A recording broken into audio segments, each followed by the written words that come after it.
Assalomu alaykum. Bugungi videoyimizda, bugungi video blogimizda men yangi yo'nalish, yangi rus tilida aytganda rubrika yoki o'zbek tilida aytganda yangi rukunda bir video olishga qaror qildik. Bunda mashinani obzor emas, mashinaning ichidagi o'sha detallari haqida ozgina ma'lumot. Misol uchun, hozir hamma ko'chada turbo deydi, lekin turbo nimaligini bilmaydi. Turbo deydi, turbo nimaga yaxshi benzinga talab qilishini yoki u nimaga unaqa ishlashini, o'zi turbo nimaligi haqida informatsiya yo'q. Biz shuni qanaqadir yangilik qilishga harakat qildik. To'g'ri, rus tilida yoki ingliz tilida bunaqa ma'lumotlar ko'p bo'lishi mumkin, lekin o'zbek tilida bunaqa ma'lumot bo'lmagani uchun shuni o'zbek tilida shu ommaga tushunarli bo'lishi uchun o'zbek tilida qilib video qilishga qaror qildik. Xo'p, agar shu rukunimiz, mana shu rubrikamiz rus tilida aytganda rubrika, o'zbek tilida rukun, mana shu rukunimiz agar sizlarga ma'qul bo'ladigan bo'lsa, yozsanglar, keyingi rukunlarda xuddi shunga o'xshagan yo'nalishda bitta video olamiz. Har xil mashinani har xil qismlarga aloqador, sizlar bilishinglar kerak bo'lgan, tushunishinglar kerak bo'lgan yo'nalishlarda mana shunaqa video qilib tushuncha berishga harakat qilaman. Bugungi videoyimizning mavzusi turbo. Juda ko'p eshitgansizlar bu so'zni, turbo. Buni ko'chada turbo nagnitatelь yoki turbo charger, ingliz tilida turbo charger deyshadi. Nimada rus tilida turbo nadduv ham deyshadi. Buni biz endi o'zbek tiliga tarjima qilishga harakat qildik. Ko'pchilik o'zbek tilida gapirishni xohlashadi. Turbo zaryadlash deb nom berdik. Turbo zaryadlash. Va bunga qo'shimcha qilib, sizlarga yana ham bu hozir rubrika qiziq bo'lishi uchun buni alternativasi ko'pchilik biladi va ko'pchilik bilmaydi bu narsani. Turboni alternativasi bor. Shu haqida ham ma'lumot berib ketmoqchiman. Buni nomini biz mexanik zaryadlash deb nomladik. Xo'p, bugungi mavzuyimiz turbo zaryadlash va mexanik zaryadlash haqida bo'ladi. Birinchi narsa bu yerda dvigatel. Men dvigatel bitta silindr, bitta portion holatida qanaqa ishlashini premyerni ko'rsatib bermoqchiman. Buni tushuncha bo'lishi uchun sizlarda bilganlar zo'r, bilmaganlar uchun bitta eslatma sifatida eslatib o'taman. Xo'p, dvigatel agar biz chochadigan bo'lsak, dvigatel ustidagi silindr qopqog'ini olib, agar uni chochadigan bo'lsak, unda biz nima ko'ramiz? Silindr deyshadi. U silindr nima? Silindr portion harakat qiladigan o'sha chuqur dvigatel ochganingizda bu teshiklari bo'ladi. O'sha portion aynan harakat qiladigan chuquri silindr deyiladi. Geometriyada, fanlarda ko'p ko'rgansizlar, silindr simon shakl deyiladi. Bilasizlar, mana shu silindr simon shakl o'sha silindrdan olingan. Silindr ichida portion harakat qiladi. Portion harakat, mana bu narsa portion deyiladi. Bu portion harakat qilgan sari tepa pastga harakat qilgan paytida portion qotirilgan val bor. Val. Buni tirsakli val deyshadi. Shu val harakatga keladi. Portionlar harakatlangani sari val harakatlanadi. Val harakatga keladi. Ya'ni men bu yerda hozir men yana bitta tushuntirib berishga harakat qilaman. Val tirsakli val deyilishi, val tekis bo'lmaydi. Past baland bo'ladi. Har bitta past balandiga bittadan portion qotirilgan bo'ladi. Va portionlarni tepa past harakati, portion pastga, bu portionlar tepaga harakati mana bu valni aylanishiga olib keladi. Valni aylanishi o'z-o'zidan val o'sha uzatmalar qutisidan g'ildiraklarga borib, g'ildiraklarni aylantiradi. Bu umumiy qilib tushuncha berish. To'g'ri, buni orasidagi differensiallar yo boshqa detalizatsiyasiga o'tmayman, sizlarni hozir chalg'itib yuboradi.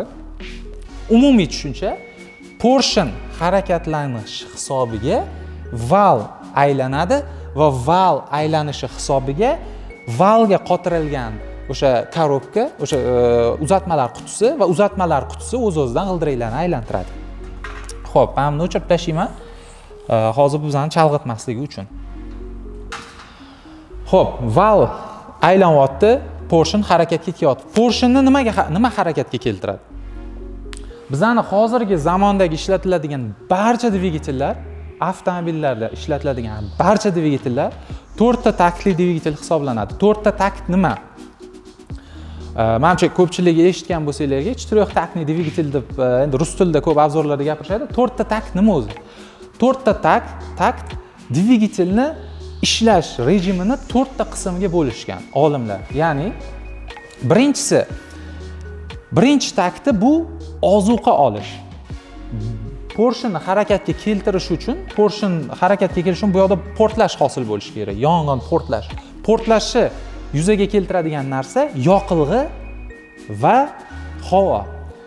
Yoqilg'i va havo yonuv kamerasiga, mana shu silindr ichida porshen harakat qiladigan qismida, mana shu qismi yonuv kamerasi deyiladi.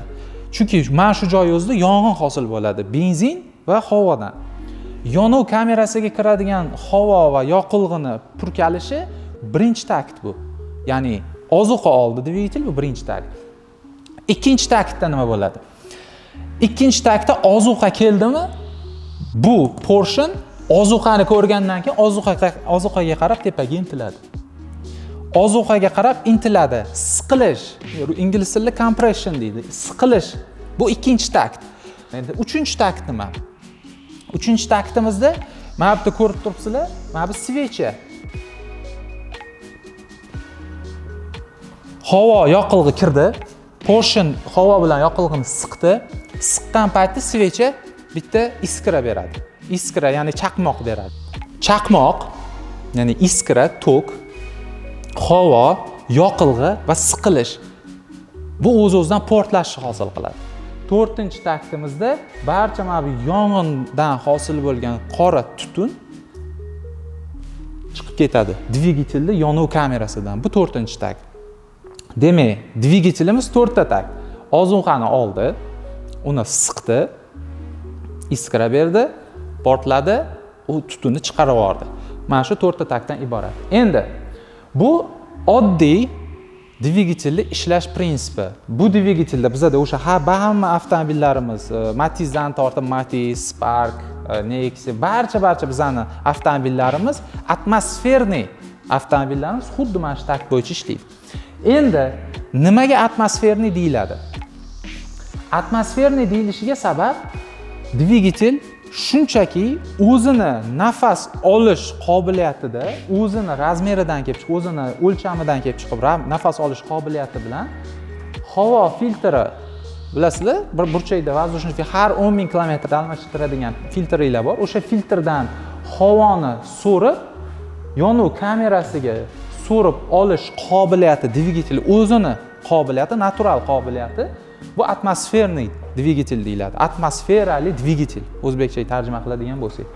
Shunda dvigatel o'zi havoni so'rib turib, shu havo bilan yong'in hosil bo'lib, dvigatel harakatga kelganda bu atmosferniy dvigatel deyiladi va bu dvigatelda qanaqadir o'zini maksimal ot kuchi bo'ladi. Ot kuchini mana shu yonish, shu yerdagi portlash, shu kuchiga qarab mashinani ot kuchini, mashinani kurtiyashi moment deydi, tortish kuchini shu orqali aniqlash mumkin. Oxirgi paytlarda o'zi butun avtomobil olamini, avtomobilni masalan ko'pchilik o'ylaydiki, avtomobil olamida avtomobil ishlab chiqaruvchilar o'zi xohlagan ishini qiladi, o'zi xohlagan dvigatelni ishlab chiqaradi, o'zi xohlagandek qaror chiqaradi, o'zi xohlagan tarafga qarab yuradi. Misol, katta dvigatel xohlasa borib katta dvigatel, xohlasa kichkina dvigatel chiqaradi. Ularda qaror chiqarish ularni o'zida deb o'ylashadi. Bu narsa noto'g'ri. Avtomobil ishlab chiqaruvchilarni boshqaruvchi bir nechta mezonlar bor, bir nechta kriteriyalar bor. Avtomobil ishlab chiqaruvchi o'zidan o'zi kelib turib, men bu mashinaga bunday o'ylab turib, bu mashinaga davayt 2 litr motor qo'yamiz. Bunday o'ylab turib, kelinglar shunga 4 litr motor qo'yamiz, davay 8 litr. Unaqa qaror chiqara olmaydi. Avtomobil ishlab chiqaruvchi har bitta qo'yadigan avtomobilga qo'yadigan dvigateliga, har bitta dvigatelni qanaqa moshnost, qanaqa ot kuchi, qanaqa kuchlanish va qancha tutun chiqarishi, qancha miqdorda tutun chiqarishigacha o'lchab qo'yilgan. Davlat siyosati, ekologiya qo'mitalari butun jahonda aytaman, ayni O'zbekiston sharoitida emas, butun jahonda avtomobil ishlab chiqaruvchilar assotsiatsiyasi bor. Atrof muhitni muhofaza qilish tashkilotlari bor. bu barchasi inson sog'liqni saqlash tashkilotlari bor. Bu barcha tashkilotlar bir bo'lib avtomobil ishlab chiqaruvchilar tarafga yotgan. Hozirgi paytda endi qo'pol qilib aytganda shularni tarafiga faqat shulardan kutishadi. Faqat shulardan yangilik kutib, faqat bularga har xil kurakda turmaydigan desa ham bo'ladi. Bularga juda bajarish qiyin bo'lgan topshiriqlar bilan bularni bo'yniga juda katta mas'uliyatni yuklab qo'yishgan. Bunga sabab nima? Xo'p, global isish, mana hammamiz bilamiz, global isish nimani hisobiga bo'lyapti? Endi olimlarning fikrini aytaman. Global isishni sabablaridan eng kattasi havodagi zararli gazlar, karbonat angidrid, gidrokarbon, shunga o'xshagan zararli gazlarning oshishi miqdori oshish hisobiga global isish yuzaga kelyapti degan fikr ilgari surishyapti. Endi bularga qarshi sifatida men fikr ayta olmayman. Men aniq sifrasini hozir ayta olmayman-ku, lekin bularga qarshi dalil sifatida olimlar shuni aniqlashganki, global isishga ta'sir qilayotgan omillardan bittasi to'g'ri, o'sha zararli gazlar, lekin zararli gaz butun dunyoda ishlab chiqarilayotgan zararli gazlarni agar bitta 100% oladigan bo'lsak, shundan bor yo'g'i adashmasam 20% avtomobillarga to'g'ri keladi. Avtomobillar chiqarayotgan tutunga to'g'ri keladi. Qolgan mana bu 80% zavodlar, fabrikalar yoki boshqa resurslar. Faqat avtomobil emas, lekin qolgan mana bu 80% zavod, fabrikalarni yoki neft ishlab chiqarish, neft qazib olish kabi mana bunaqa yoki elektr, oddiy misol, mana elektr ishlab chiqarishni qancha karbonat angidrid, qancha havoga iflos gazlar chiqariladi. Ko'mir yoqilganda chiqariladi. Bu narsalarni nimagadir chekkaga surishadi-da, asosiy fokusni, asosiy o'sha e'tiborni avtomobil ishlab chiqaruvchilarga qaratishadi. Bu asldan bo'lgan narsa bu narsa. Shuning uchun nima bo'ldi? Avtomobil ishlab chiqaruvchilarga aytildi. Bu 90-yillarda bu global isish degan narsa bizani butun dunyoga kirib kelgandan keyin odamlar birinchi navbat shu avtomobilga qaragandan keyin avtomobilda tutunni kamaytirishga e'tibor berishni boshlashdi. Xo'p, avtomobil ishlab chiqaruvchilarga talablar qo'yilishi boshlandi. Talablardan eng asosiysi kilometriga necha gram karbonat angidrid, necha gram chiqarishi mumkin mashina degan talabni qo'yishdi. Misol uchun aytaman sizlarga. Yengil hatchback yoki sedan ABC toifasidagi avtomobillar, men misol uchun aytayapman, 200 gram kilometriga degan talabni qo'yib qo'yishdi. 200 gramdan oshsa bu mumkin emas, sotish mumkin emas bu avtomobilni, bu avtomobil sertifikatlash mumkin emas degan qoida kiritishdi. Xo'p, avtomobil ishlab chiqaruvchi 200 gram kilometriga bo'lishi uchun, men buni taxminiy sizlarga tushuncha bo'lishi uchun aytayapman. 200 gram bu aslida bu narsa deylik 400 gram edi kilometriga. Avtomobil ishlab chiqaruvchi avtomobildan chiqadigan tutunni gazini, karbonat angidrid gazini kilometriga 400 gramdan 200 gramga tushirishga majbur bo'ldimi? Buni yo'li qanaqa? Buni birinchi yo'li dvigatelni iloji boricha kichraytirish. Dvigatel qanchalik kichraysa, shuncha yonuv kamerasi kichkina bo'ladi. Qancha yonuv kamerasi kichkina bo'lsa, dvigatel shunchalik dvigatelda o'sha kiradigan benzin, kiradigan havo miqdori kamayishi hisobiga o'tda bo'ladigan portlash kamayadi. Portlash qanchalik kamaysa, shuncha o'tdan chiqadigan tutun kamayadi. Xo'p, tutunni kamaytirish uchun bular dvigatelni iloji boricha kichraytirishga o'tib olishdi. Xo'p, bundan tashqari qilingan yana bitta asosiy narsa, bu turbo zaryadlashdan tashqari yana bitta sizlarga qo'shimcha ma'lumot, katalizator aytib ketaman. O'sha chiqqan tutun faqatgina katalizator orqali tutun chiqarish teshigiga borish kerakligi bo'yicha qat'iy talab qo'yildi. Esinglarda bo'lsa, bizadagi ishlab chiqarilgan avtomobillar, mana shu o'zimizni даже Devo, GM avtomobillari ham 2000-yil boshlarida ham katalizator degan tushuncha yo'q edi. Katalizator yevro pozitsiyasida deyishardi, ya'ni eksportga chiqqan mashinalarda deyishardi. Chunki eksport davlatlari, hatto Rossiya davlatlarida ham mana bu tutunga nisbatan tutun chiqaradigan o'sha boyaga aytgan talablar kuchga kirib bo'lgan va ular qat'iy talablar ostida mashinada обязательно katalizator bo'lishi kerak degan qarorga kelishgan. Katalizator bo'lmasa mashina o'sha bozorda sotilishi mumkin emas degan qaror kelishgan. Har bitta mashinaga katalizator o'rnatishga majbur bo'ldi va shundan keyin katalizator degan atama bizani bozorga kirib keldi. Shunda ham katalizator nimaligini ko'pchilik tushunmadi. Men shunga ham qisqacha tushuncha qilib o'tib ketaman. Xo'p. Avtomobildan chiqadigan tutun oldin qanaqa bo'lardi? Oldin tutun to'g'ridan-to'g'ri katalizator degan narsa bo'lmagan. Katalizatorsiz o'sha trubkadan, o'sha quvurdan, tutun chiqarish quvuridan to'g'ridan-to'g'ri chiqib ketgan. Shuning uchun e'tibor qiladigan bo'lsangiz, eski mashinalarda sassiq hidi bo'lgan, o'sha gulishitl tutun chiqarish teshigida sassiq hid bo'lgan. U nima hid? Mana bu yonuv kamerasidan chiqqan tutun to'g'ridan-to'g'ri o'sha tutun chiqarish teshigidan chiqib ketgani uchun shundoqligicha gidrokarbon, u yoqda juda ko'p zararli gazlar bor. Gidrokarbon, karbon dioksid yoki har xil shunga o'xshagan gazlar bor. Eng asosiysi gidrokarbon bilan karbon dioksid. Shunaqa gazlarning hidi sezilgan mashinalarda, ayniqsa mashina turgan holatida yonda tursangiz ham juda kuchli hid bo'lgan. Lekin katalizator degan tushuncha kirib kelgandan keyin bu narsa yo'qoldi. Nimaga? Katalizator o'zi nima? Katalizator bu xuddi tutun chiqarish quvuridagi o'sha katta endi bizning ko'cha tilida bankasi deyishadi, gulishitl deyishadi, ovoz yutgich desa bo'ladi menimcha. Gulishitl ovoz yutgich deyman. Ovoz yutgichga o'xshagan o'sha narsa ko'rinishidan, lekin uni ichida juda ham murakkab elementlar bor. Sog'liq uchun unchalik ham zarar bo'lmagan elementlarga, sog'liq uchun unchalik ham zarar bo'lmagan gazlarga ajratib, parchalab, o'sha kimyoviy elementlarni parchalab, mana shu o'rtada hosil bo'ladigan proses bu. Parchalangandan keyin tutun bo'lib chiqib ketadi. Endi navbat katalizator bo'yicha tushunarli bo'ldi. Katalizator shunchaki elementlardan tashkil topgan quvurligini tushundik. Endigi navbatimiz dvigatelni kichraytirish. Xo'p, dvigatelni kichraytirdik deylik. Mana tasavvur qiling. Turbo nadduvli nima mashinamiz bor? Malibuni olaylik. Chevrolet Malibuni olaylik. 2 litrli turbo dvigateli bor. 2 litrli turbo dvigateli 250 ot kuchini beradi.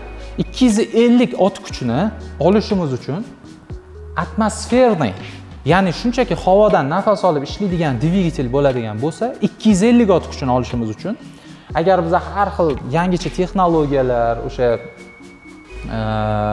misol kompyuter bilan boshqarish orqali mana fuel to air ratio sensorlari bor, o'sha qancha havo, qancha benzin kirishini nazorat qiladigan sensorlari bor yoki bundan tashqari yangicha texnologiyalar bor, variable valve timing deydi. Klapanlarni qancha payt ochilib yopilishi kabi shunga o'xshagan texnologiyalar bor. Endi uni keyingi videolarda tushuntirib berishga harakat qilaman.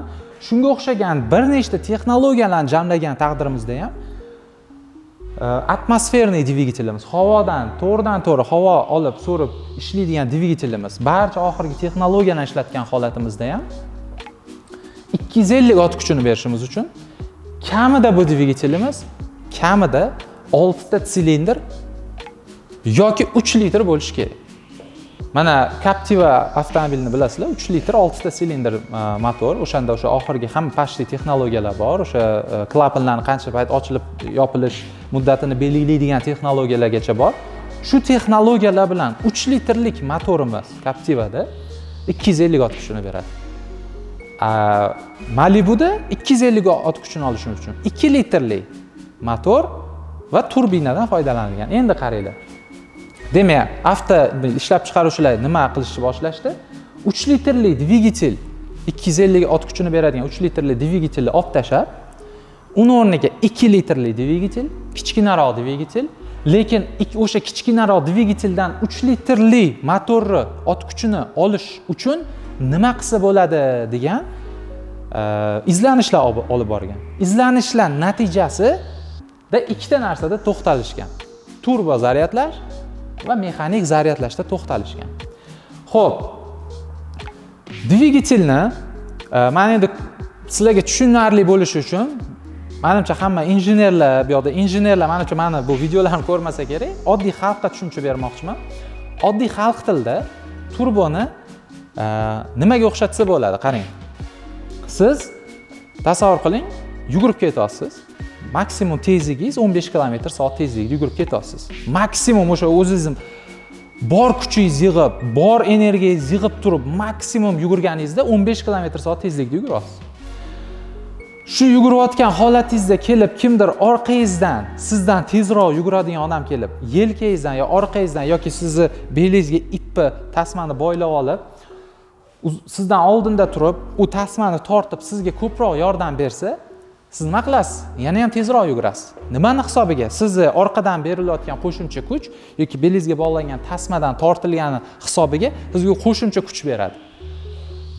Turbo dvigatel yoki mexanik zaryadlash orqali harakatga keladigan dvigatellar xuddi shunaqa. O'zini potensiali, o'zini kuchi, misol uchun o'sha 2 litrli turbo Malibuda oladigan bo'lsak, o'zini maksimum potensial kuchi 150 ot kuchini. 150 ot kuchini beradi u agar o'zi havodan nafas olib ishlaganda. Lekin 150 ot kuchini agar Malibuga shunchaki qo'yib qo'yganda, u Malibu yurmas edi. U Malibu joyida turardi. Avtomobil ishlab chiqaruvchilar oldida ikkita katta dilemma bor, o'sha boya aytganimdek. Birinchisi, bitta tarafdan aholiga o'zini ishlab chiqargan mahsulotini, avtomobilni sotish uchun nima qilish kerak? Aholi so'ragan mashinani sotish kerak. Aholi nima so'rayapti? Aholi kuchliroq mashina, o'sha tortadigan, yaxshi tortadigan, oldingi avlodidan ko'ra yaxshiroq mashina kutadi. Misol Malibu bo'ladigan bo'lsa, Malibu 1 dan ko'ra Malibu 2 tezroq yurish kerak, yaxshiroq yurish kerak. Ya'ni yaxshilanish kerak. Demak, aholiga yaxshilangan mahsulot ishlab chiqarib sotishni o'ylaydi va ikkinchi tarafdan o'sha boya aytib o'tgandek, eko qo'mitalar yoki davlat tashkilotlari, o'sha butun avtomobil ishlab chiqaruvchilarni boshqaruvchi bir nechta tashkilotlarni, ularga talab qo'yuvchi bir nechta tashkilotlar, standartizatsiya agentliklari, shularni barchasini talabini qondirish kerak. Bularni talabini qondirmasa, mashinaga hech qachon sertifikatsiya ola olmaydi. Mashinada o'sha validatsiya deydi, o'sha mashinani ruxsat sotuvga, mashina ishlab chiqarishga ruxsat ola olmaydi. Shuni hisobidan hech qachon mahsulotni sota olmaydi.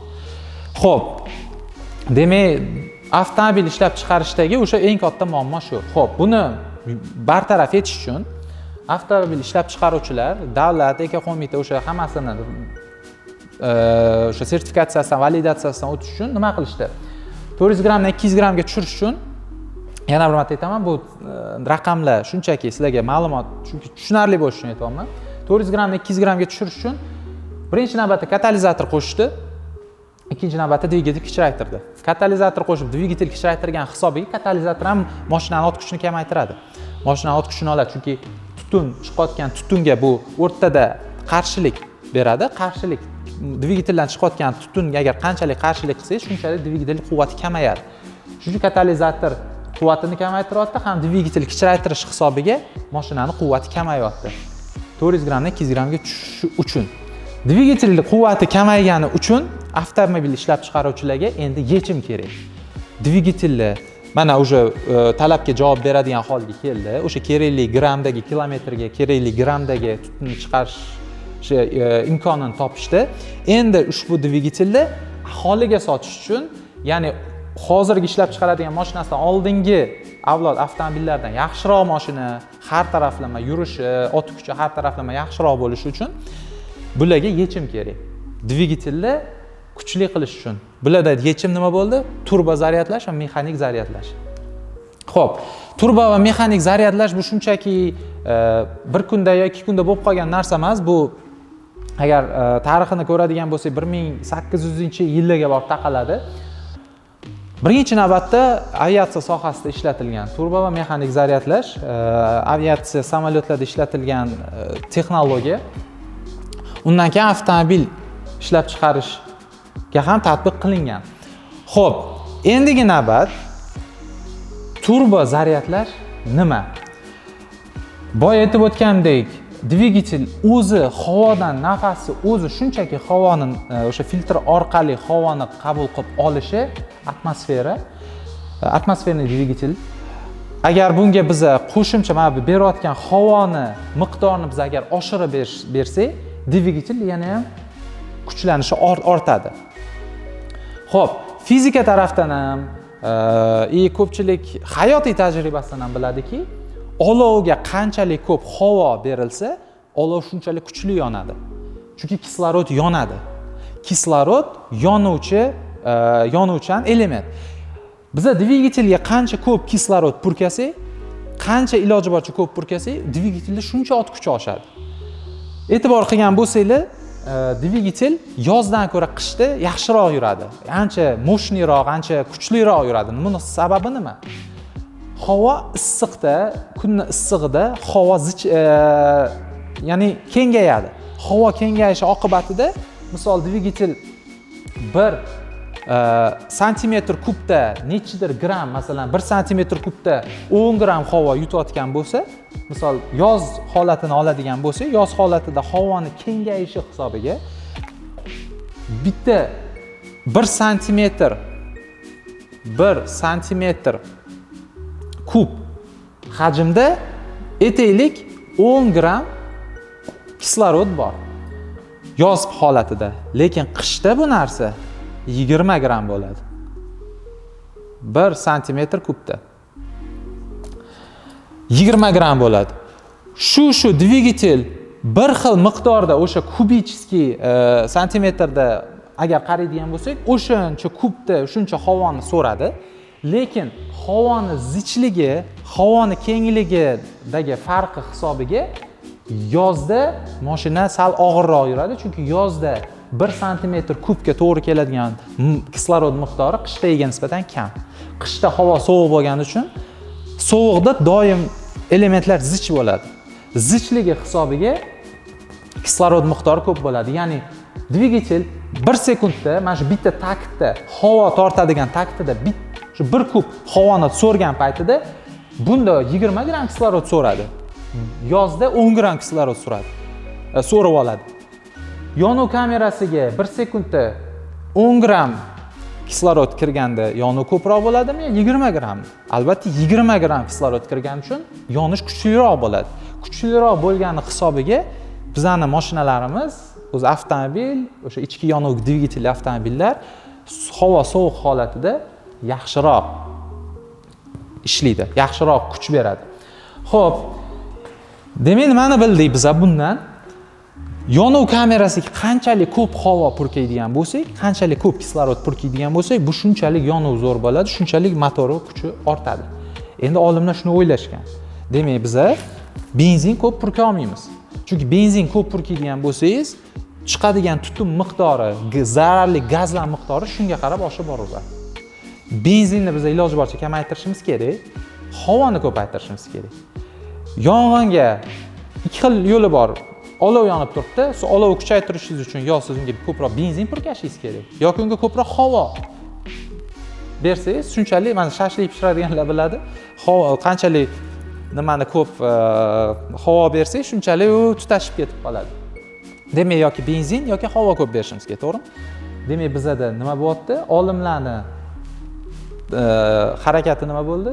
Benzinni biz ko'p bera olmaymiz, biz ko'proq havo berishimiz kerak. Havoni bizga nima ko'p beradi? Havoni biz qanaqa qilib motorni ichiga biz ko'proq havo haydab berishimiz mumkin. Unda trubka yo'qki, olib misol uchun puflab o'tirsa. Mexanik tarzda biz unga havo haydab berishimiz kerak. Ko'proq kislorod berishimiz kerak. Ko'proq kislorod berish uchun bizga nima kerak bo'ladi? Propeller kerak bo'ladi. Ventilyator, propeller. Propeller aylangani sari u havoni harakatini tezlashtirib beradi. Propeller qatiga o'rnatsa bo'ladimi? Qatiga o'rnatsa bo'ladi. Shunda birinchilardan bo'lib bizani avtomobil ishlab chiqaruvchilarning xayoliga birinchilardan bo'lib mexanik zaryadlash kelgan. Demak, dvigatel ishlagani sari, portion harakatlangani sari bu yoqda g'ildiragini aylantiradi, val aylanadi, valga ulangan bu yoqda maxavik deyiladi. O'zi endi o'zbekchada to'g'risini tarjimasini topolmadi, maxavik aylanadi. ushbu maxavik aylanishi hisobiga shu maxavikka remen orqali mexanik zaryadlash asbobi o'rnatiladi. Mexanik zaryadlash asbobida ventilyator bor. Ventilyator aylanishi hisobiga nima bo'ladi? Havo so'radi. Havoni so'radi. Havoni nimadan so'radi? O'sha filtr orqali dvigatelga havo kelyapti-ku, mana shu turbada, mana shu o'rtada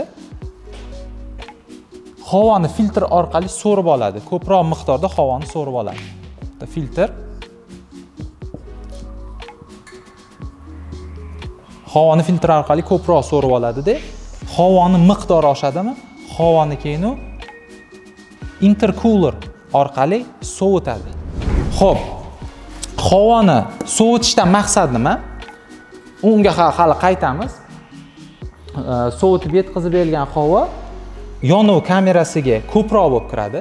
Dvigatel o'zi misol so'rgan paytida 10 gram kislorod so'rgan bo'lsa, endi mexanik zaryadlash elementi orqali 10 gram emas, bu 20 gram havo so'rish imkoniyatiga ega bo'ladi. Chunki mexanik zaryadlash mana bu propelleri hisobiga ko'proq havoni so'rib, ko'proq havo yonuv kamerasiga yetkazib bergani hisobiga bu kislorod miqdori oshadi.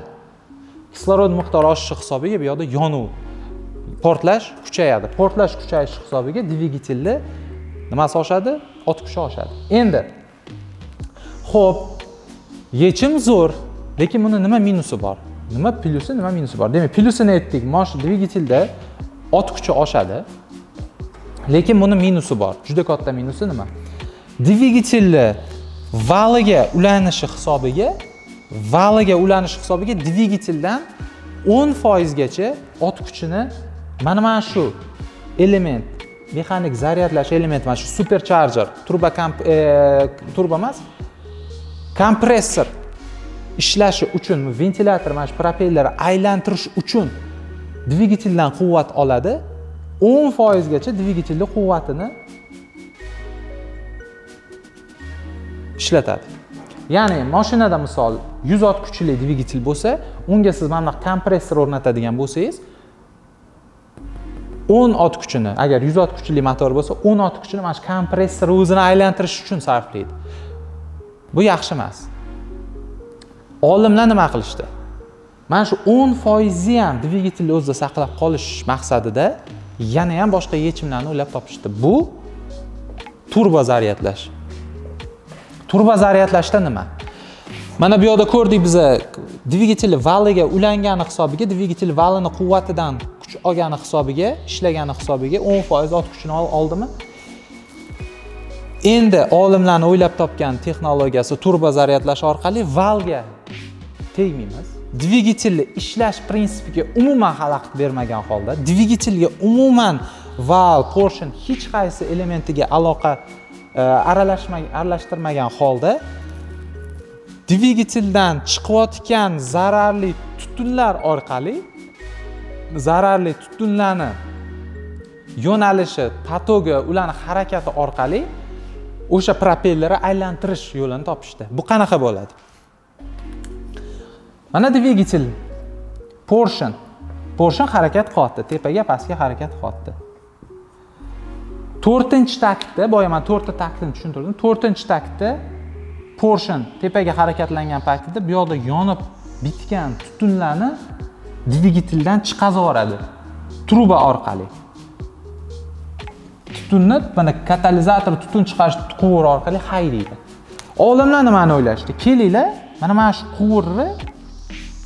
shu quvurni, chiqib ketayotgan quvurda qanaqa darajada havo, qanaqa bosim ostida, qanaqa tezlik ostida havo chiqib ketishini tekshiraylik deyishdi. Tekshirishdiki, bundan chiqayotgan bosim, bundan chiqayotgan kuch bilan chiqayotgan havo kompressor propelleriga o'xshagan propellerni 20 ming, 30 ming marta minutiga aylantirish qobiliyatiga ega. Endi bosimiga qarama, o'rtacha aytaman, 20 ming оборот minut, 20 ming minutiga aylantira olish qobiliyatiga ega bo'lgani uchun dvigateldan chiqayotgan o'sha tutunlarni turbina degan elementga yo'naltirishdi. Turbina nima? Mana shu ko'rib turgan qisminglar mana shu turbina bo'ladi mana. Mana shu turbina. Ya'ni dvigateldan chiqayotgan tutunlar turbina ikki qismdan tashkil topgan. Bu qismi turbo fan deyiladi. Bu yerda kompressor fan deyiladi. Endi buni men o'zbekchasini topamadim, buni qanaqa atalishini. Qisqasi, bitta tarafdan kelgan tutun, zararli tutunlar turbinani mana bu bir qismidagi propellerni aylantiradi. Kuch bilan chiqayotgan havo aylanib chiqib ketayotgan paytda mana bu ichida joylashgan propellerni o'z-o'zidan aylantiradi. Ventilyatorni kichkina propellerga bunda puflagan paytinglarda aylanadi-yu, xuddi shu prinsip yo'qda. Kuch bilan chiqib ketayotgan havo propellerni aylantirdimi, bu propellerga orqa tarafdan kompressor propelleri ulangan. Kompressor propeller nimaga? Havoni so'rib, siqib beradigan propeller bu. Xo'p, havo chiqyapti, o'z-o'zidan shunchaki mana yongani hisobiga havo chiqib ketyapti. Havo chiqishi yo'nalishi bo'ylab o'rnatilgan ventilyator propelleri, turbo propelleri aylantiryapti. Turbo propeller orqasiga ulangan ikkinchi propeller, kompressor propelleri filtrdan havoni so'rayapti. Kuch bilan so'rayapti. Chunki mana buni aylanish tezligi 20 000 оборот, 20 000 aylana minutiga 20 000 marta aylanyaptimi? Juda kuchli aylanish. 20 mingta aylanish hisobiga bu bilasizmi qanaqa miqdorda havoni so'radi. Juda katta miqdorda havoni filtr orqali so'rib, shu joyi o'zida siqib, ya'ni 1 sm kubga misol uchun 10 gram bo'ladigan bo'lsa, turbo hisobiga havoni ko'proq so'rib, ko'proq siqish oqibatida 10 emas, 30 gram miqdorda kislorod patogeni hosil qilib, kislorodning miqdori zichlik oshishi hisobiga havo isiydimi? Uni intercooler, o'sha boya kompressorda tushuntirib o'tgan intercooler orqali sovutib, o'sha zich kislorodga boy bo'lgan havoni intercoolerda sovutib yonuv kamerasiga haydab beradi. Yonuv kamerasida shunda kislorod miqdori 2 baravar oshib ketadimi? 2 baravar oshishi miqdoriga, oshishi hisobiga dvigatelning quvvati oshadi. Dvigatelning quvvati 30-40% o'rtacha. Endi u turbo, mana shu ko'rib turgan turbo zaryadlash elementini katta kichikligi, necha bosim ostida siqib berishi havoni, qanaqa bosim ostida siqib berishiga ham bog'liq. Qanaqa bosim ostida qanchalik bosim katta bo'ladigan bo'lsa, shunchalik kislorodga boy bo'ladi, shunchalik yonuv kamerasiga keladigan kislorod miqdori ko'p bo'ladi va shunchalik yonish kuchli bo'ladi va shunchalik ko'proq ot kuchi chiqadi. Lekin uni minus tarafi, qanchalik bosim katta bo'lib, qanchalik yonish katta bo'lsa, unga mana bu dvigatel ham bardosh bera olishi kerak. Xo'p, demak, tushuntirib o'tdim. Turbo zaryadlashda, demak, chiqayotgan tutun orqali propeller aylanib, kompressor propellerni aylanishi oqibatida havoni so'rayapti. Bu holatimizda dvigatelning vali aylanib, vali propeller aylantiryapti. Mana ko'rasizlar, vali maxavikiga ulangan mana shu propelleri g'ildiragiga propeller aylantirib, mexanik tarzda aylantirish hisobiga havoni ko'proq so'rib, dvigatel kamerasiga ko'proq havo haydab beryapti. Endi kompressor bilan, mexanik zaryadlash bilan turbo zaryadlashdagi eng asosiy farq nima bo'ldi? Turbo zaryadlashda dvigatelga aloqasi yo'qligi hisobidan dvigatel hech qanaqa ot kuchiga ta'sir qilmaydi. Mexanik zaryadlashda esa dvigatelga 10% ot kuchini olib qo'yadi. Endi aytishinglar mumkin, 10% ot kuchini olsa-da, qancha mощность beradi? Kamida 10% ot kuchini olgan kompressor 20% dvigatelga ko'proq ot kuchi beradi. 20%.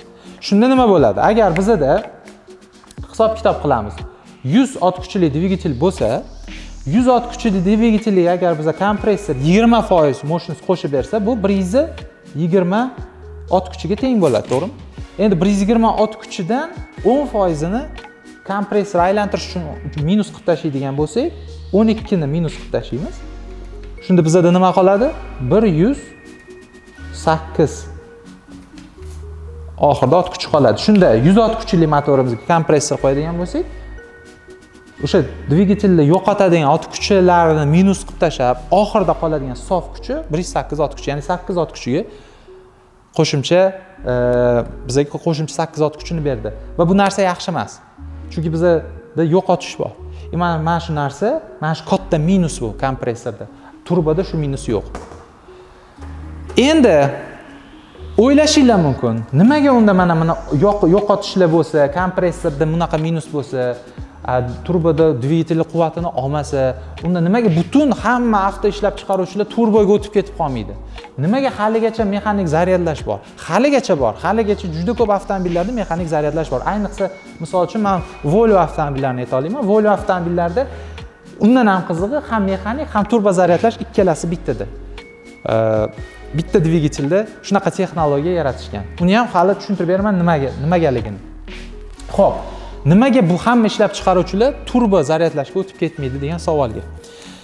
Hozir biz bildikki, chiqayotgan tutun propelleri aylantiradi 20 ming оборотda va 20 ming оборот aylangani hisobidan orqadagi kompressor xuddi shu bir-biriga ulangani uchun 20 ming оборотda aylanib, havoni ko'proq so'rib beradi dedik. Endi mana bu 20 ming оборотda aylanishi uchun mana bu kelayotgan potok, havo, mana bu chiqayotgan tutunlar, zaharli tutunlarni miqdori, bosimi, tezligi 20 ming оборот aylantirishga yetarli bo'lishi kerak. Va bu narsa har doim unaqa bo'lmaydi. Misol, mashinani обороти 1000, 2000, 3000 оборотda bo'ladigan bo'lsa, kam оборотda, misol, mashinani juda kam оборотda, misol, zavod bo'lib turgan bo'lsa, yoqilgan holatda turgan bo'lsa yoki siz masalan tasavvur qilaylik, 70 tezlikda 2000 оборотda stabilni haydab ketasiz. Siz birdan tezlashishingiz kerak. Tezlash uchun gazni bosgan paytingizda bu yerdagi misol 2000 оборотda, mashina 2000 оборотda ishlayotganda, bu yerdagi chiqayotgan tutun miqdori bilan 2000 оборотda chiqayotgan tutun miqdori bilan mashina maksimalni 5000 yoki 6000 оборотda ishlayotgandagi tutun miqdori farq qiladi. Chunki qanchalik yonish kuchli bo'ladigan bo'lsa, tezlik kuchli bo'ladigan bo'lsa, shunchalik portion tez harakat qiladimi? Portion qancha tez harakat qilgani hisobiga mashinaning обороти oshib boradi. Demak, past оборотda ketayotganingizda, past оборотda haydayotgan mashinangizdagi mana bu chiqarish tutuni tezligi past bo'ladi. Bosim ham kam bo'ladi. Bosim va tezlik kamlik hisobiga mana bu propellerni kerakli miqdorda aylantirib bera olmaydi. Shunda siz turbo dvigatelli mashinani misol 2000 оборотda haydab ketayotganingizda, siz birdan tezlashishingiz kerak bo'lib gazni bosgan paytingizda, mana bu yerda men sensor bekor chizib qo'yganim yo'q. Sensor nima qiladi? Ko'proq o'sha siz dvigateldan so'ragan o'sha gazni bosgan paytingizda throttle body deydi. Uni o'zbekchada nimaligini bilmayman, ish qilib dvigatelga keladigan havo va yoqilg'i potogini ochib beradi. Klapan bor, mana shu katta klapan bor, throttle body deydi. O'sha klapanni katta ochib bergani hisobiga havo va yoqilg'i havo ko'p kiradi va yoqilg'ini ham shunga yarasha ko'p so'raydi. Bu sensor havo bilan yoqilg'ini miqdorini o'zaro mutanosibligini nazorat qiladigan sensor. Havo misol 14 gram havoga 1 gram benzin degan misol kompyuter orqali kiritib qo'yilgan programma bo'lsa, 14 gram havo kirgandan keyin 1 gram yoqilg'i tortish kerak. Demak, sensor yoqilg'i va havoni tortib, kerakli miqdorda, kerakli smes, kerakli aralashmani hosil qilib, uni portion tezlashtirib, o'sha yonishini, dvigatel yonishini tezlashtirib, hamma o'sha dvigatel maksimum quvvatiga ishlash, maksimum quvvatiga chiqib olgunicha qanchadir vaqt o'tadi. O'sha vaqt oralig'ida dvigatel maksimum miqdorda tutun chiqara olmaydi. Maksimum tutun chiqara olmagandan keyin bu yerda nima bo'ladi? Mana bu turbo zaryadlash tizimimiz yetarli darajada ishlay olmaydi. Yetarli darajada ishlamagandan keyin yetarli havoni dvigatelga bera olmaydi. Yetarli havo dvigatelga bermagandan keyin dvigatel yetarli o'sha ko'rsatilgan motions, ko'rsatilgan ot kuchini bera olmaydi. Misol 2 litrli turbo Malibuni oladigan bo'lsak, 2 litr turbo Malibuni agar turbosini olib tashlaganingizda, uni toza ot kuchi 150 ot kuchi. Turboni hisobiga 250 ot kuchi unda. O'sha turbo nadduv maksimum оборотda ishlab, maksimum 20 ming yoki 30 ming оборотda ishlab, maksimum ishga tushishi uchun siz gazni bosganingizdan keyin maksimum ishga tushishi oralig'idagi o'sha narsa turbo lag deydi, turbo yama deydi rus tilida. Bu o'sha oraliq bor. O'sha bu turbo dvigatellar eng katta minus hisoblanadi. Turboni ventilatorini, turboni propellerni maksimum aylantirib olish uchun kerak bo'ladigan vaqt oralig'i turbo yama deyiladi. O'sha turbo yamani hisobiga mana shu turbo tizimi juda ko'p savollarga, juda ko'p sporlarga sabab bo'ladi doim. Lekin buni ham yechimini topishdi. Buni yechimlari har xil yechimi bor. Birinchi yechimi, hozirgi paytda zamonaviy avtomobillarda, misol BMW yoki Mercedes yoki boshqa avtomobil, zamonaviy avtomobillarda xuddi shu yamani turbo lagga qisqartirish uchun, ya'ni turboni gazni bosganingizdan keyin mощность o'sha kerakli ot kuchi joyida kelishi uchun nima qilishdi? Propellerni ikki xil yo'lni topishdi. Birinchi yo'li propellerni elektr quvvati yordamida aylantirish. Dvigatel ushbu propellerga qo'shimcha misol sim keladi. Mashtiga kichkina misol elektromotor o'rnatiladi. Elektromotor tok quvvati yordamida mashinadagi qo'shimcha zaryadlar orqali, mashinada yig'ilgan zaryadlar orqali harakatga keladi, harakatlantiradi mana bu ventilator, propeller. Propeller shuni hisobiga siz gazni bosganingizdan keyin bu yerda yonuv hosil bo'lib, o'sha kerakli miqdorda mana bu davleniya kerakli miqdorda, bosim kerakli miqdorda tutun hosil bo'lguniga qadar elektromotor propellerni aylantirib turadi. O'sha 20 ming yoki 30 ming оборотda. Kerakli miqdor. Gazni bosdingiz, elektromotor turboyingizni aylantirib berdi. Joyda o'sha mощность kelaveradi sizga. Chunki qanchalik tez aylangan sari shunchalik mощность kattalashib boradi. Bu birinchi usuli bo'ldi, lekin bu juda qimmat yo'l. Bu qimmat. Bu narsa hali ko'pchilik mashinada uchratmadim. Adashmasam, bu ham birinchilardan bo'lib Volvoda ishlatilgan texnologiya. Bu qimmat. Undan keyin ikkinchi yana bitta yo'li bor. Shu turbo yamani yo'qotish yana bitta yo'li bor. Xuddi mana turboni ko'rdik, to'g'rimi? Misol, mana shu turbani oladigan bo'lsak, turbo zaryadlash tizimini oladigan bo'lsak, buni har bitta turbo zaryadlash tizimini o'zini razmeri bor, kattaligi bor. Misol, buni kattaligi, buni bosimi, buni ishlash bosimi, buni ishlash darajasi, misol uchun aytadigan bo'lsak, 1.7 bar yoki 1.8 bar, 2 bar bosimda ishlaydigan bo'lsa, buni yoniga avtomobil ishlab chiqaruvchilar nima qilishdi? Xuddi shunaqa turbo zaryadlashi kichkinarog'ini. Unda ham xuddi shunaqa propeller kichkinaroq, shunda mana bu turbo kelib ikkalasidan o'tib ketadi. Buni ikki xili bor. Ikkita bir xil turbo zaryadlash elementidan o'tish yo'li bor. Bu qanaqa? Bu twin turbo yoki biturbo deyiladi. O'zi biturbo, twin turbo ikkalasi absolyut bir xil narsa, marketingiy termin. BMWda twin turbo, Mercedesda biturbo. Twin turboni ham ikki xili bor. Twin turboni sekventalnisi bor. Sekventalni twin turboda qanaqa? Bitta kichkina, bitta katta turbo bo'ladi. Kichkina turboni aylanish tezligi, aylanish bosimi kichkinaligi hisobiga qachonki mashinada hali sekin ketayotganingizda, gaz bosgan paytingizda hali katta bosim, katta tezlik, mana bu havo oqimida katta tezlik, katta bosim yo'q paytida ham kichkina turboni aylantirishga qodir bo'ladi. Kichkina turbo aylanib, dvigatel o'sha kerakli mощностьga chiqib qolgandan keyin katta turboni aylantiradi. Bu sekventalniy turbo deyiladi. Buni olimlar nimaga o'ylab chiqarishgan? O'sha boya aytgandek, turboni minusi bor, o'sha turbo yama deydi yoki turbo lag deydi. O'sha turboyagi qisqartirish, kamaytirish uchun chiqarilgan. Lekin bu texnologiya qimmat texnologiya. Va bizda Onyx, Malibu, Equinox hech qaysi bunaqa texnologiya yo'q. Demak, turbo haqida tushundik, mexanik kichik magnitometer haqida tushundik. Endigi savol, oxirgi o'sha beradigan savolim, o'zi videoyim ham uzun bo'lib ketdi. Nimaga turbo dvigatellar benzin tanlaydi? Demak, Porsche klapanga, mana bu klapanlari bor, mana bu tepa qismida klapanlar bor. Porsche klapan qismiga yetib kelmasdan oldin bu yoqda yong'in bo'lishi kerak emas. Xo'p. Yong'in bo'lmasligi uchun, bu yoqda yong'in hosil bo'lmasligi uchun bizada nima bo'lishi kerak? Bizada benzin yonishga qarshilik darajasi baland bo'lishi kerak. Ya'ni qanchalik bu joyda benzin yonishga qanchalik moyil bo'lsa, qaranglar, benzin yonishga moyil bo'lsa, unga qo'shimcha tarzda havoni kislorodga boy qilib, zich qilib berganingizda, bu joyda hosil bo'ladigan bosim portion toki bu joyga harakat qilayotgan portion yetib kelmasdan oldin portlash hosil bo'ladimi? Portlagandan keyin svecha iskra beradi. O'sha holatda bu yoqda ko'pchiliklar bilasizlar, mashina shaqilladi deydi, gazni bosgan shaqilladi deydi. O'sha shaqillash hosil bo'ladi. Klapanlarni shaqillagan ovozi eshitiladi. Bu nimani hisobiga?